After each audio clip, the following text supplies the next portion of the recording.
പശ്ചിമേഷ്യയുടെ ഭൂപടത്തിൽ അമേരിക്കയും ഇസ്രയേലും ചേർന്ന് പതിറ്റാണ്ടുകളായി വരച്ചുവെച്ച ചതുരംഗളത്തിലെ കുടിലമായിട്ടുള്ള ഓരോ കരുനീക്കങ്ങളെയും എന്നേക്കുമായിട്ട് തകർത്തെറിയാൻ ഇറാൻ തങ്ങളുടെ യഥാർത്ഥ കരുത്ത് പുറത്തെടുത്തിരിക്കുകയാണ്. ഇനി വെറും വാക്കുകളില്ല, അവിടെ തന്ത്രപരമായിട്ടുള്ള പിന്മാറ്റങ്ങളില്ല.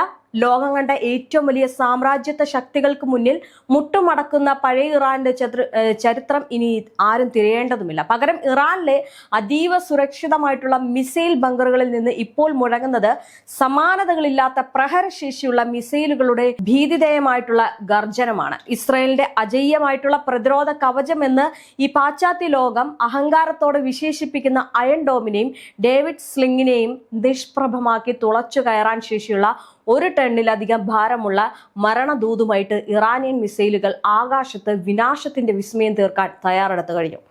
ഇനി പിടിച്ചാൽ കിട്ടാത്ത രീതിയിലേക്ക് ഇറാന്റെ ഈ ഒരു പ്രതികരണം നടന്നു കഴിഞ്ഞു. ദശാബ്ദങ്ങളായിട്ടുള്ള പാശ്ചാത്യ അധിനിവേശത്തിനും ഈ ഭീഷണികൾക്ക് മറുപടിയായിട്ട് തങ്ങളുടെ ഓരോ തുള്ളിച്ചോരയ്ക്കും പലിശ സഹിതം പകരം വീട്ടാൻ കോറം ഷഹർ 4 പോലുള്ള അഗ്നിശരങ്ങൾ വിക്ഷേപണ തറകളിൽ ഗർജിക്കുമ്പോൾ അത് കേവലം ഒരു യുദ്ധത്തിന്റെ തുടക്കമല്ല, മറിച്ച് അമേരിക്കയുടെ ആഗോള അധികാര കോട്ടകളുടെ തകർച്ചയുടെ ഒരു ഔദ്യോഗിക വിളംബരം കൂടിയാണ്. ഇറാൻ ഒന്നും നോക്കുന്നില്ല. എല്ലാ രീതിയിലും ഇറാൻ എങ്ങനെയൊക്കെ ആ ഒരു രീതിയിൽ ആക്രമണം നടത്താം, എങ്ങനെയൊക്കെ പകരം ചോദിക്കാം, എന്തൊക്കെ രീതിയിൽ ആക്രമണം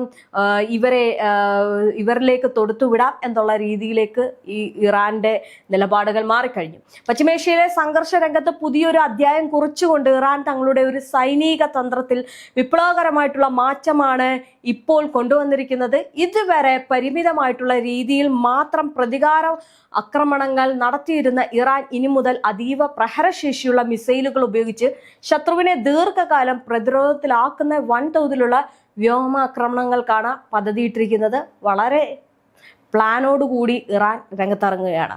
തോറ്റുപോയി, ഇറാന്റെ എല്ലാം പിടിച്ചെടുത്തു, ഇറാനെല്ലാം അവിടെ ഇത്ര പേര് മരിച്ചു, ഇറാനെ മൊത്തത്തിൽ തീർത്ത് കളഞ്ഞു എന്ന് പറഞ്ഞവർക്ക് തിരിച്ചടി കൂടിയാണിത്. ഈ തന്ത്രത്തിന്റെ കാതൽ എന്ന് പറയുന്നത് ഇസ്രയേലിന്റെ അഭിമാനമായിട്ടുള്ള അയൺ ഡോം, ഡേവിഡ് സ്ലിങ്, ആരോ തുടങ്ങിയ പ്രതിരോധ സംവിധാനങ്ങൾക്ക് ഒരേ സമയം ഇത്രയധികം മിസൈലുകളെ നേരിടാനുള്ള ശേഷിയില്ല എന്ന യാഥാർത്ഥ്യം ഇറാൻ കൃത്യമായിട്ട് മനസ്സിലാക്കിയിരിക്കുന്നു.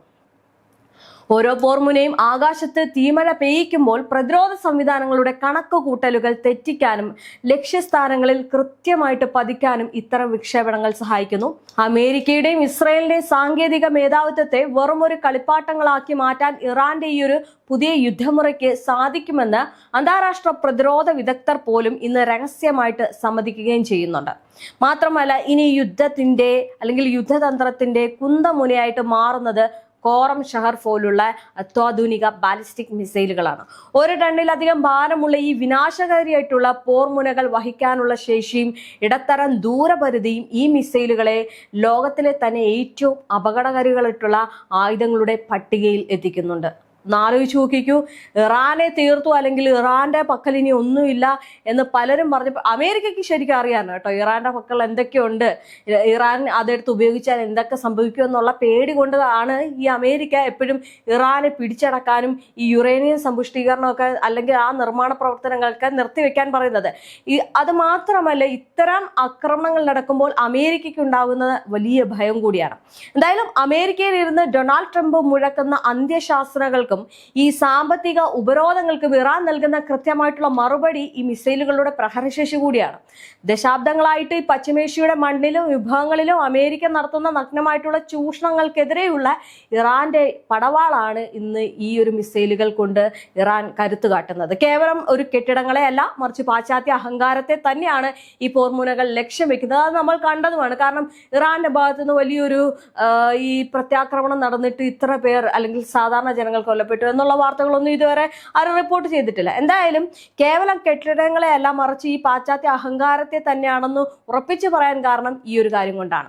ഈ ഉപരോധങ്ങൾ കൊണ്ട് ഒരു രാജ്യത്തെ മുട്ടുകുത്തിക്കാമെന്ന അമേരിക്കയുടെ മോഹങ്ങൾക്ക് മേൽ ഇടുത്തിയായി പതിക്കുന്ന ഈ ഒരു മിസൈൽ വിപ്ലവം ഇറാന്റെ തദ്ദേശീയമായിട്ടുള്ള ശാസ്ത്രീയ കരുത്തിന്റെയും തകർക്കാനാവാത്ത ഇച്ഛാശക്തിയുടെയും പ്രതീകമായിട്ട് ആകാശത്ത് ഗർജിക്കുന്നു. ഈ പശ്ചിമേഷ്യയിൽ ആധിപത്യം ഉറപ്പിക്കാമെന്ന അമേരിക്കയുടെയും ഇസ്രയേലിന്റെയും വ്യാമോഹങ്ങൾക്ക് മുകളിലാണ് ഇപ്പോൾ ഇരുളടഞ്ഞ ഈ മരണമേഘങ്ങൾ പടരുന്നത്. ഇറാൻ നടത്താൻ പോകുന്ന ഈ ഒരു വൻ തിരിച്ചടി വെറും ഒരു സൈനിക നീക്കമല്ല, മറിച്ച് ദശാബ്ദങ്ങളായിട്ടുള്ള അടിമത്തത്തിന് അന്ത്യം കുറിക്കാനുള്ള നീതിക്ക് വേണ്ടിയുള്ള ഒരു വിശുദ്ധ പോരാട്ടം കൂടിയാണ്. വിദേശ ശക്തികളുടെ ചൊൽപ്പടിക്ക് നിൽക്കാതെ സ്വന്തം ഭാഗധേയം സ്വയം നിർണ്ണയിക്കുന്ന ഇറാന്റെ ഈ ഒരു നിശ്ചയദാർഢ്യം വെറും പതിറ്റാണ്ടുകളിൽ ലോകത്തിന്റെ അധികാര സമവാക്യങ്ങളെ പാടെ മാറ്റിമറിക്കും എന്നുള്ള കാര്യം ഉറപ്പു തന്നെയാണ്.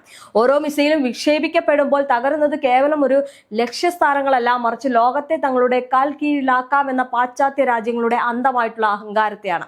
കളി മാറി തുടങ്ങിയിരിക്കുന്നു. ഇനി പശ്ചിമേഷ്യയുടെ വിധി നിർണ്ണയിക്കുന്നത് അമേരിക്കയുടെ ശീതീകരിച്ച മുറികളിൽ ഇരുന്നിട്ടുള്ള ഉത്തരവുകളല്ല, മറിച്ച് ഇറാനിലെ അതീവ സുരക്ഷിതമായിട്ടുള്ള ബങ്കറുകളിൽ നിന്നുള്ള ഈ പോരാളികളുടെ ചടുലമായിട്ടുള്ള നീക്കങ്ങളായിരിക്കും. അത് ആധിപത്യത്തിന്റെ അവസാനവും അതിജീവനത്തിന്റെ പുതിയൊരു ഉദയവുമായിരിക്കും. എന്തായാലും ഇറാന്റെ ഭാഗത്ത് നിന്നുണ്ടാവുന്ന ഈ ഒരു വലിയ രീതിയിലുള്ള നീക്കം എന്ന് പറയുന്നത് അമേരിക്കയെ സംബന്ധിച്ചിടത്തോളം ഏറ്റവും കൂടുതൽ പ്രശ്നമാവുകയാണ്. അമേരിക്കയുടെ കൊമ്പൊടിഞ്ഞിരിക്കുകയാണ് ഇറാന്റെ ഈ നീക്കങ്ങൾ കൊണ്ട്.